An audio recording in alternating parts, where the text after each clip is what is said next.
Hello and welcome to your statistics class. Last class তোমালোকক মই random variable notes খিনি দিছিলো সবে লিখি পেলাবা এতিয়া word by word মই chapter to কি হয় random variable কি হয় তাৰ পিছত mathematical expectations কি হয় তাৰ sums আমি ডিসকাস কৰিম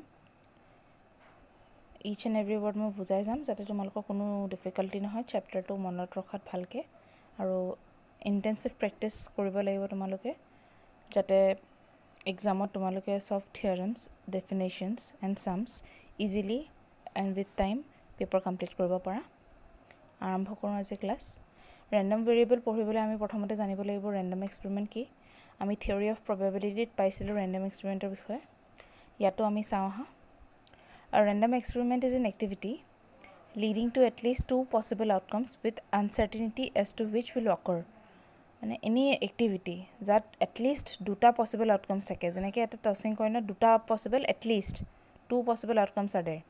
with uncertainty যেতিয়া আমি uncertainty associated with any activity থাকে তেতিয়া আমাৰ probability associated থাকে as to which will occur in other words a random experiment is a process whose results is not predetermined but rather involves a chance আগতে determine নাথাকে but এটা chance থাকে আমি গম পাইছিলো যে দুটা two types of experiments থাকে আমাৰ কি deterministic যে আমি sure and certain যে এটো কথা হবই বা probabilistic যে এটা সম্ভাৱনা থাকে এটা chance থাকে and associated probabilities associated with a chance of happening or not happening uncertainty is associated with an event some examples of random experiment আমি চাওঁ কি কি হয় হেগিটা জানো আমি already tossing a coin throwing a die drawing a card from a pack of cards etc Each of these examples is a random experiment because each of them illustrates an activity that can have a different results every time it is performed. Now let us study what is a random variable. Random variable mo shortcut by inyo tumalok RV boli diya hai. A variable whose numeric value is determined by the outcomes of a random experiment is called a random variable. Whose value is determined by the numeric value, whose numerical value is determined by the outcomes of the random experiment. Ami random experiment to ki hoy? কি গম পালো যে any activity which has a chance associated with it তাৰপিছত যেতিয়া তাৰ আউটকামছ আমি গম পাওঁ হেতুৱে হয় কি হয় আমাৰ random variable a random variable can also be regarded as a real valued function মানে it can take any value in the real line defined on the sample space of a random experiment s such that for each point of the sample space f of x is the probability of occurrence of the event x মানে যদি x এটা event হয় আৰু f of x is the then f of x is the probability associated with the happening of the event x ঠিক আছে is a real valued function in the sample space of a random experiment মানে হে random experiment এ G গিৰা sample space লব suppose in throwing a die 1 2 3 4 5 6 তাতকে বেছি নলয় হে কাৰণে random variable will be associated with only 1 to 6 not more than that or less than that ঠিক আছে হে কাৰণে real valued function এটা হয় if x is equal to x1 x2 to xn takes probabilities pu x1 px2 pxn then x is a random variable বুজিলো কি হয় random variable x আমি এনেকৈ লৈছো x equals to small x আৰু p of x capital X equals to small x এটো capital X আৰু small x ঠিক আছে capital X and small x সবৰে probability each and every outcome of a in throwing of a die সবৰে probability 1/6 হয় কাৰণ সকলোৰে সমান chances আছে সেই কাৰণে x is a random variable since x has an associated probability with each of its values x is a random variable a random variable is usually denoted by the capital letters x or y it is important to distinguish between a random variable and the possible values it can take কি বুলি গম পাও The values taken by a random variable is denoted by small letters such as x. মানে throwing of a die, the values গুটেখিনি মিলাই পেলাই আমাৰ capital X হয় কিন্তু a random variable may be discrete or continuous মানে তোমাৰ এইগিটা আমাৰ discrete values লৈছে 1 2 3 4 5 6 are discrete values when কিতেবা আমাৰ continuous values লয় কেনেকৈ লয় আমি বিচাৰকে পঢ়িম এতিয়া মানে what is capital X is a random variable and the small x is the values taken by a random variable যেনেকৈ যদি 2 ওলাই then 2 is the value taken by the random variable মানে x equals to x ত যদি x equals to 2 লয় মানে on throwing of a die আমি 2 পাইছো তেতিয়া 2 is the value taken by a random variable ঠিক আছে আমি সেই কাৰণে small x আৰু capital X কি বস্তু আমি গম পালো এতিয়া আমি আহোঁ mathematical definition for random variable, এইটো তোমালোকে পঢ়িবা, মই অকণমান ইলাবৰেটলি দিছোঁ, ঠিক আছে। নেক্সট আমি আহোঁ what type of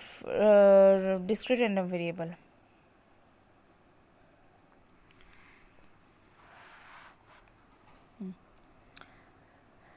If a random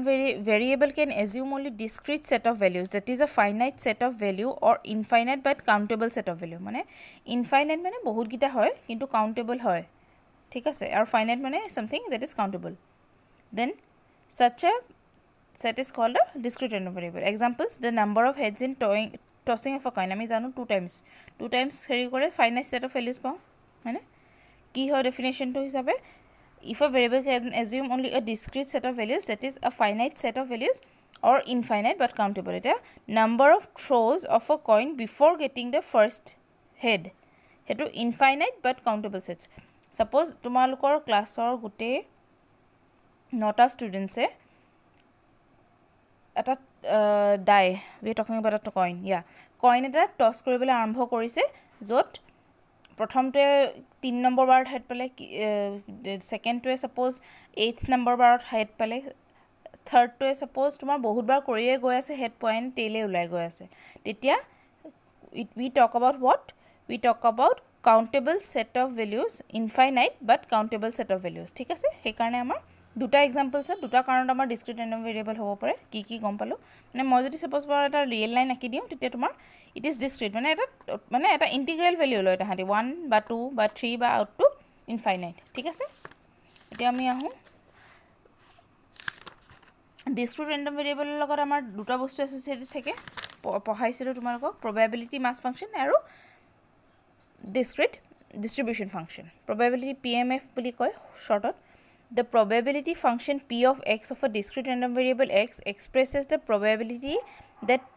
x takes the value x, মানে p of x equals to small x, মানে it is a function মানে that depicts x a key variable লৈছে, মানে ইয়াত p of x to কি লিখিছে 1/6, মানে it is the probability that denotes what the chance of happening of 1 in throwing 6 numbers. It denotes the probability of happening of 2 in throwing the 6 numbers from 1 to 6. Probability of a discrete number expresses the probability that x takes the value small x, that is p of small x equals to p of x equals to small x. এনেকৈ আমি denote কৰোঁ, তো মনত ৰাখিবা ডিনোশ্যনছখিনি আমাৰ very important in statistics, কি হিচাপে দিয়া থাকে আমি এক্সেক্টলি সেনেকৈ লিখিব লাগে। Since the probability function takes non-zero values, why? Because probability is a non-zero value, it lies between 0 and 1, আমি জানো হেতু হিচাপে আমাৰ দুটা কন্ডিশন স্যাটিসফাই কৰিব লাগে at discrete points. It is called a PMF. P of x satisfies the two following conditions. What are the two following conditions? P of x greater than equal to 0 for any value of x, মানে তোমাৰ যেতিয়া probability এটা থাকিব, এটা associated chance থাকিব, তেতিয়া তোমাৰ 0 তকৈ বেছি হ'ব, কাৰণ 0 is a null event, মানে হেতু হোৱা সম্ভাৱনা নাথাকে, আৰু সব probability হে summation of x p of x equals to 1, where summation is over all possible values of x. আমি এটা এটো এক্সাম্পল লৈছো tossing of a coin, আমি যদি p of x summation of p of x which is equals to summation of p of x যদি কৰোঁ x equals to 1 to 6, and in throwing a die we have 6 possible outcomes, 1/6 1/6 1/6 কৰি গ'লে আমি কিমান 1 পাম, হেতু কাৰণে আমাৰ PMF ৰ দুটা conditions আছে, হেগিটা আমাৰ conditions of probability তে associated হয়, that probability lies between 0 and 1, হেতু পৰা আমাৰ এই দুটা conditions derive হৈছে। এতিয়া আমি আহোঁ distribution function মানে কি হয়, discrete distribution function. Why? Because we are talking about discrete variables. The discrete function f of x, capital F of x, of a discrete random variable x represents the probability that x does not exceed the value small x, মানে তোমাৰ এটা আমি ইয়াত পঢ়িলম f of x equals to p of x is less than equal to small x, which is equals to summation of xi less than equal to x probability of xi. f of x satisfies the following properties: f of x lies between 0 and 1, f of x naught is less than f of x1 when x naught is less than x1. এটো কি আমি হিসাবে পঢ়ো, f of x f of x equals to p of x less than equal to x, আমি এই small x to suppose 3 বুলি ধৰো, ঠিক আছে, p of x less than equal to 3, তেতিয়া আমাৰ কি আহিব probability 1/3 1/3 1/3 মানে value taken by the random variable যেতিয়া random variable আমাৰ 1 2 3 4 5 6 পাইছে x equals to small x মানে কিমানতকে সৰু x less than 3 লৈকে কোনকিটা ভ্যালু পাইছো আমি p of x equals to 1 plus p of x equals to 2 plus p of x equals to 3 হেগিটা মিলাই পেলাই আমি p of মানে 3/3 পাম ঠিক আছে সৰি 1/6 হয় টুডে 3/6 মানে হাফ probability মানে এটা particular point of that value x মই এটো তোমালোকক অলৰেডি এটা ভিডিওত বুজাইছো তোমালোকে মোৰ বোৰ্ডত বুজোৱা ভিডিওটো বুজি চাবা কেনেকৈ এইগিটা প্ৰপাৰ্টি আহিছে তাৰ পিছত আহিছো আমি representation of discrete probability distribution let us consider the example of tossing a coin two times the number of heads 0 1 and 2 are the values of a random variable 0 1 আৰু 2 পাও আমি কাৰণ 0 মানে 0 heads 1 মানে এটা head আৰু 2 মানে maximum head 2 heads দুবাৰ টস কৰিলে কইনটোৰ হেড দুবাৰ হে পাম আমি তাৰ সম্ভাৱনা আমি কি হিচাপে লৈছো 1/4 2/4 আৰু 1/4 since x is a discrete random variable it may be represented graphically by the line chart where x-axis represents the values taken by the random variable x and y represents the probabilities that is p of x বা p of capital X equals to small x বুলি লিখিম we may also use probability histogram to display the probability distribution of a discrete random variable আমি line graph বা probability histogram use কৰো to display the probabilities distribution of a discrete random variable where p of x equals to small x is equal to the area of the rectangle centered at x a center it is a center point okay center কৰি পেলা আমি এটা histogram draw কৰিম আমি histogram কি হিচাপে draw কৰিম আমি HS first year পঢ়িছো already if the bases are not equal the heights may be adjusted to make areas proportional to the probability যদি base to equal নহয় suppose 0 to 1 নহয় বলে 0 to 2 হয় তেতিয়া আমি height to adjust কৰো কেনেকে frequency densities বুলি আমি বস্তু এটা বনাও হেতু হিচাপে এতিয়া আমি আহিছো continuous random variable if a random variable can assume all real valued functions at a given interval it is called a continuous random variable at a particular interval or যেতিয়া random values লয় মানে তোমাৰ suppose 2 to 3 ভিতৰত তোমাৰ 2.5 লব 2.6 লব 2.7 লব it takes any real valued function মানে তোমাৰ integer হ'ব পাৰে it can be a this one also decimal also it can be a fraction also ঠিক আছে it is called a continuous random variable for continuous random variable we cannot associate probabilities to specific values thus the probabilities that a continuous random variable assumes a particular value is 0 for example all possible heights weights etc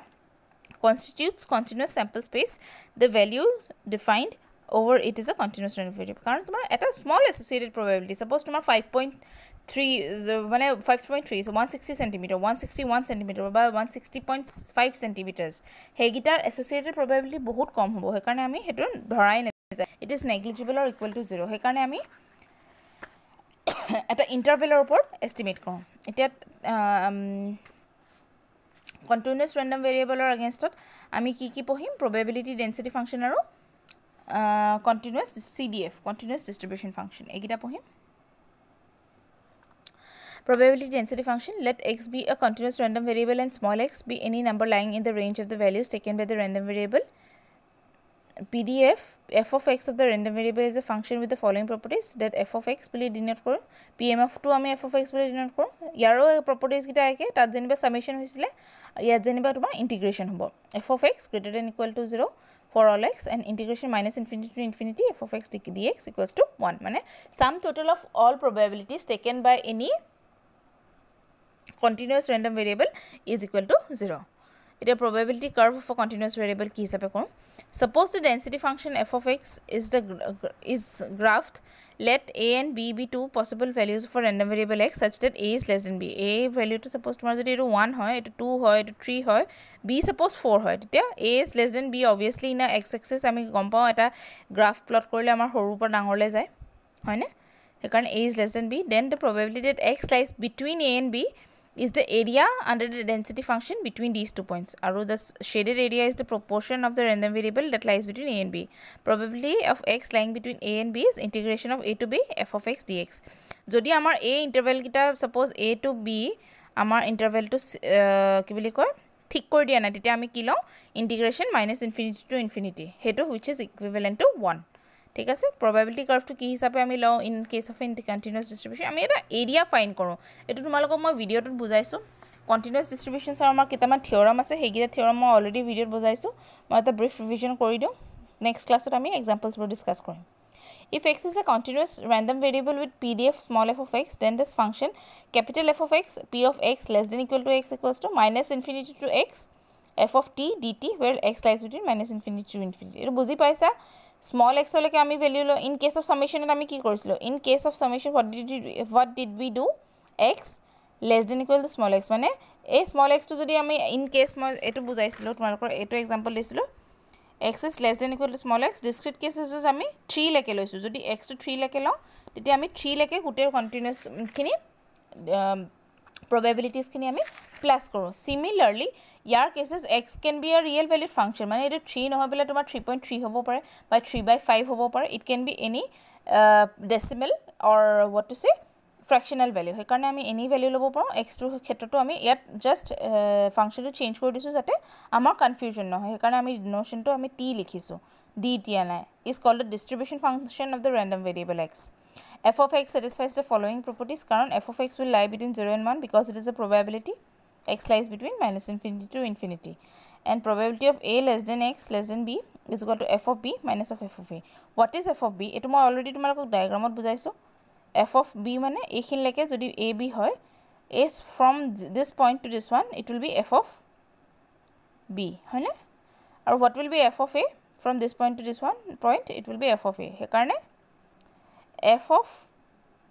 probability of x lying between এইখিনি কি হ'ব a গুটেটো minus এটো হলে তোমাৰ এইখিনি মাজৰ পাম নাই হে কাৰণে আমাৰ second property to satisfy কৰে f of -infinity is equal to 0 আৰু f of infinity equals to 1 মানে সব টোটাল মিলাই পেলাই এইখিনি পৰা এইখিনি লৈকে probability 1 হ'ব আৰু একদম আৰম্ভণিত probability 0 হ'ব f of f dash x equals to ddx of f of x which is equals to small f of x মানে differentiating আমি যদি continuous distribution function differentiate কৰো তাৰ আমি কি পাও PDF পাও probability density function মানে that is f of x is a non decreasing function of x মানে তোমাৰ যিমান ভ্যালু টো ডাঙৰ হৈ গৈ থাকিব probability টো হিমান তোমাৰ বাঢ়ি গৈ থাকিব কেলে কাৰণ তোমাৰ f of x টো তোমাৰ এটা probability এড হৈ গৈ থাকে জানো suppose তুমি 1 2 3 4 5 6 পাওতে 1 2 3 4 5 6 পাওতে আমি নতুনকৈ কি লওঁ 1 2 3 4 5 6 পাওতে আমি কি হয় আমাৰ কেছটো 1 মানে throwing of a die কথা কৈ আছো দে তোমার 1/6 1/6 1/6 1/6 1/6 1/6 non decreasing function কেলে হল আমাৰ এটো why is f of x a non decreasing function তোমার suppose f of x equals to 2 যদি লও আমাৰ মানে f of x less than equal to 2 কি হয় which is equals to মানে f of x মানে small f of x 1 মানে f of x equals to 1 plus small f of x equals to 2 হয়নে মানে 1/6 1/6 মানে 2/3 হয়নে তেতিয়া 3/3 1/2 মানে বাহি গৈ থাকে তোমাৰ f of x for each value of x it gets on increasing হয়নে কাৰণ আমি cumulative frequencies আমি পঢ়িছিলো আগতে মানে frequencies টো কি হয় এটা এড হৈ থাকে সেই হিচাপে তোমালকে ভাবিলে যে continuous distribution এটা value এড হৈ থাকে until we get equivalent to the a said number given number মানে that suppose x or value তোমাৰ 6 দিছে বা 7 দিছে তেতিয়া লাগে যোন গিটা probability 7 বা 6 ৰ আগত আছে আমি গুটেখিনি probabilities add কৰি গৈ থাকো আৰু হে add কৰি গৈ থাকোতে আগৰ নাম্বাৰটোতকে x = 2 K f of x p of x less than equal to 2 ke p of x less than equal to 3 will always be smaller he karone f of x is a non decreasing functions thank you my students next class we will study about the examples given and discuss about the examples and sums of random variable